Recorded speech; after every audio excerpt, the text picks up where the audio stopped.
From the open season property studio, welcome to SuperTalk Outdoors, where we celebrate every single Monday at lunchtime the world-class outdoors of the state of Mississippi, because we are the capital of the outdoors in America. I want to thank you for joining us on the powerful SuperTalk Mississippi Radio Network. You know, you can also watch SuperTalk Outdoors at SuperTalk TV, at C-Spire TV. You can go to supertalk.fm.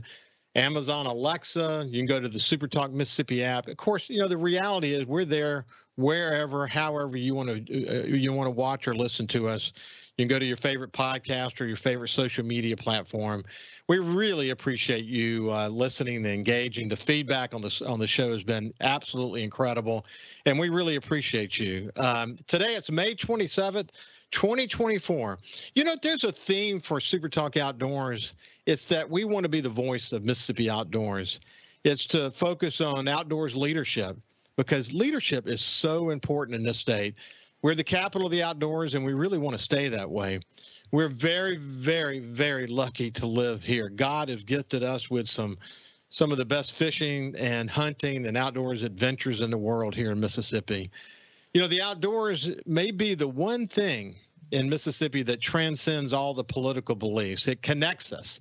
So instead of tearing us apart, which is too often the case in our polarized political world, our love of the outdoors actually brings us together. It often defines us. It's the magnet that keeps so many of us in Mississippi.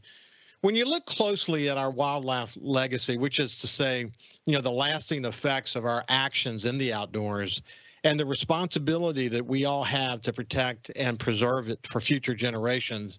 When you think about that, that's why I spend a lot of time talking about what happens in the capital of Jackson and why it matters greatly to us as outdoorsmen and women. It matters a lot. So the work of the Mississippi Legislature and the work of the Mississippi Department of Wildlife, Fisheries, and Parks Commission is generationally critical. We've got to pay closer attention. Some special interests have influenced outdoors laws and policy over the years in ways that are contrary to Mississippi's wildlife legacy. At times, frankly, their actions are selfish. But too many the work that they do and the changes that are made can sort of happen off the radar screen and behind the scene. This show is about exposing those things and giving voice to Mississippi's outdoorsmen and women just like you. We need wildlife chairmen in the House and Senate of the Mississippi Legislature who are passionate about the outdoors and who work together to get things done. I think if you talk to any successful legislator, what you will find is that they know the key to success is to actually work together. The failure of the recent wild turkey stamp in this past legislative session revealed that this is currently not the case. We need better and stronger legislative leadership on wildlife issues. That's a fact. And we're going to talk more about that as we go forward. We also need wildlife commissioners who are selfless and excellent leaders, passionate about Mississippi's outdoors, and who are focusing on protecting Mississippi's wildlife legacy for future generations. That's why I'm so focused on that, and that's why I'm so thrilled that we've been seeing progress on the commission. One terrific example that I often cite as a leader who I believe personifies the kind of commissioner we want to see in a commissioner is Commissioner Billy Mounger. He's going to join me now. Incidentally, Will Primos is going to be joining me for the second half of the show. Good afternoon, Billy. How are you doing, my friend? Good afternoon, Ricky. Good to see you. It's good to see you, too. Listen, there's a lot to talk about, but I thought we'd give people an opportunity to get to know you better. In reading your bio, man, you're an entrepreneur. You're involved in a bunch of different companies. So why don't you give people a sense of what you do in your real world life? Yeah, so my day job, more or less, is working in investments, entrepreneurial type investments, a lot of them in the technology businesses, mostly in the communications business. We do have land investments in Texas and Mississippi and Tennessee and other places, some recreational land, outdoor type stewardship. We're working on everything from waterfowl to enhancing properties. And so quite a bit of that in Mississippi mainly. So that's, when you look at Yeah, when you look at first of all, as Chief Executive Officer for Tristar Technologies, and then all these other companies that you're involved in, I mean, it's clear that you have been entrepreneurial. You saw where cellular was headed before it was cool. Where did that come from? You just had a vision for it, or where did that come from? Yeah, I don't know. I guess the Lord gave me a vision for it. So it does relate back to when I was really young. I got really fascinated by radio and broadcasting. In Jackson, we had radio stations that were unique. WZZQ, for example, WJDX FM, and AM radio stations. I was just became fascinated with that, fascinated with ham radio and then communications in general. And I saw my father had been involved in actually WLBT, the new license when it got changed over. So I saw how the FCC worked. And anyway, and then I guess we were blessed to be part of the very earliest cellular phone applications. And along with some other people in Mississippi, some folks in Mississippi Coast that were involved in that, that were friends. And anyway, we got involved in those applications, and whereas others just invested, I really dove into it, and I saw that I guess I saw the vision for that people one day communicate with a person and not a place. So I would talk to people and say, hey, I think this cell phone is really something you're going to need. People say, why do I need a cell phone? I got a phone in my house, my office. I don't need a cell phone. So people laugh about that. Then I would speak to people and say, someday you're not going to see those phone booths everywhere. And people said, you're crazy. And then I'd say, if you go to Atlanta Airport, there'd be, thousands of phone booths lined on the wall. And I say, someday those phone booths won't be there. And people told me I was crazy. And then I'd tell people, someday you're going to have pictures on your phones and you build surf what was the internet, the early stages of it then. And anyway, so for some reason I kind of saw the future. Hey, listen, Billy, when I was the publisher of the Sun Herald, I had regional responsibilities for some additional newspapers in Georgia and Florida, and co-led the strategic planning effort for Knight Ridder, a company of 26,000 employees. And this was in 2004.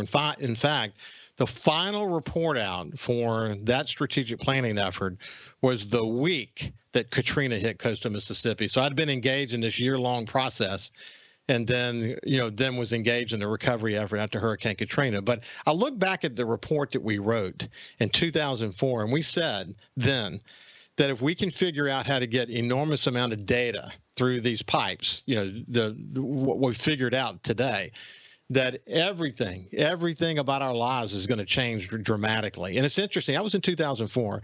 People don't tend to think of it this way, but the smartphone wasn't introduced until 2007. So 3 years later, and think about how that's transformed the world. Think about how that's transformed your business. It's unbelievable what has happened. It has. I mean, it's transformed your business, journalism, and everything. Some for good, some for bad. I mean, social media is good and bad, and there's too much information sometimes. So people, and it's part of what the outdoors is so important, is that people need to get away from these devices. I mean, I'm, as somebody in that technology, I see the dangers of it. I see the dangers with youth, and as people spend so much time on these devices and social media, and they get so wrapped up in it, and it's a balance. I mean, obviously it's a good tool. They're great tools to make our lives easier, but they also have dangers too. But we're still involved in it. We own wireless spectrum, believe it or not, now, and we're not operating anything now. We built all of Mississippi, Alabama, Tennessee, Kentucky. In fact, at one time our network went from New Orleans to Canada.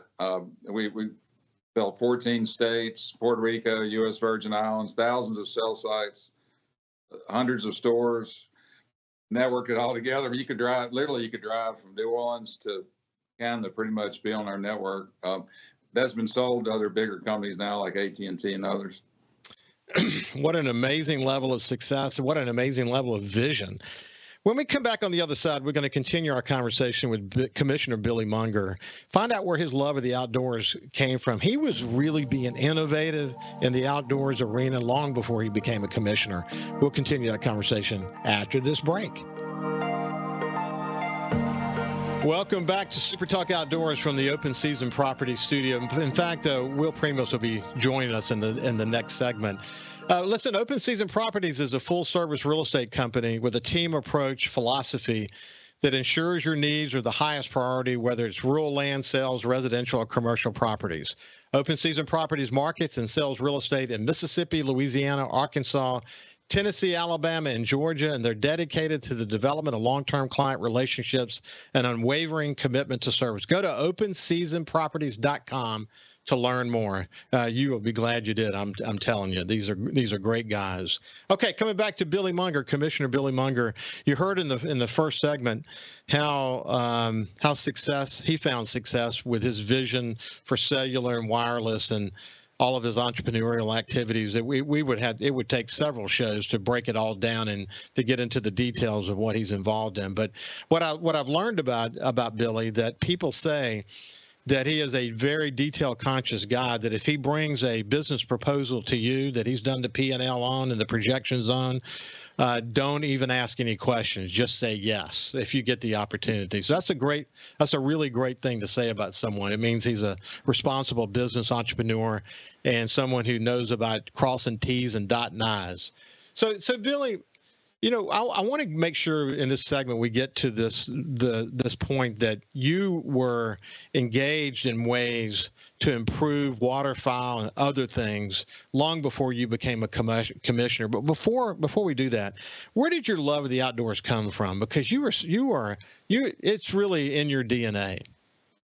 And you're right. The Lord kind of created me that way, probably like yourself, with that DNA. My father was very involved in building early Republican Party. He played golf all the time. He was not a hunter at all, and his father had been, and I guess my father didn't have a good experience with it, so he never took me. But I would always get out and go out in the woods, and wanted the BB gun, go shoot a BB gun, or go play in the woods in different places. And so I guess eventually he saw that Billy really likes this stuff, and so some friends of his and friends of mine, they would graciously take me along with them hunting. My uncle was a member of a camp over in Kings Point Island on the Mississippi River, and that was my first early deer hunting experience. And of course, there were no deer back then hardly, and so I probably shot. At Kings Point, there are now. Oh, I know, all over the state, as we know. But yeah, so my first deer was a spike, which is, if you saw anything with antlers, that was great. That was probably when I was 7th, 8th grade, 13 or 14, whatever. Anyway, so later a few friends would take me dove hunting, but really didn't do much because it just had to go with other people. But always had a love for the outdoors. After college, started finding more opportunities. People then had places to go and see what it was all about. But more importantly, it kind of comes back, the communication business. It's kind of like I saw that God was creator of spectrum, of wireless, our technology, basically, that we took advantage of, and also of creation. And then I always loved just getting outside. So I did a lot of hiking out west. I climbed mountains. I was a raft guide in Aspen, Colorado. Did a lot of things outdoors wise. So then hunting and outdoors, Mississippi and the parks, it's just something I always had a passion and love for, and then wanted to give back to it as I started getting involved, figure out how we could help make it better.